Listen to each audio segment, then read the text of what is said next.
গরু আমাদের দুধ দেয় না, আমরা কেড়ে নিই। গাধাও মোট বয় না, ধোপারা বওয়া তো এককালে জোর করে। হিসেব মতো সিংহীও দুধ দেয়, সিংহ ওজন বইতে সক্ষম, কিন্তু সিংহকে দিয়ে ওসব করানো মানুষের অকাতের বাইরে। ওই জন্য একটু বকা আর ভালো মানুষদের গরু আর গাধার সাথে তুলনা করা হয়। এই দুটো প্রাণীর নামে কাউকে ডাকা মানে তাকে অপমান করা, কিন্তু কাউকে সিংহ বললে সে উল্টে গর্ববোধ করবে। সেই সিংহ যে আজ অবধি কারোর উপকার করলো না, যার সামনে মানুষ গেলে মুহূর্তের মধ্যে পরপারে চলে যাবে। সেই সিংহ মানুষের কাছে রাজা, আর উপকারী গাধা হচ্ছে হাসির বস্তু। অতিরিক্ত ভালো হওয়ার সমস্যা হলো এটা, অতিরিক্ত ভালো মানুষ কারোর কাছে গুরুত্ব পায় না।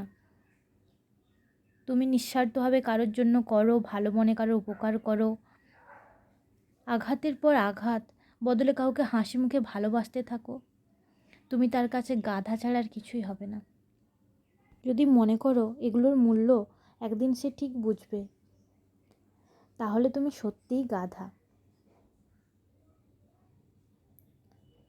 কারোর কাছে নিজের দাম পেতে হলে একবার অন্তত সিংহের মতো হতেই হবে।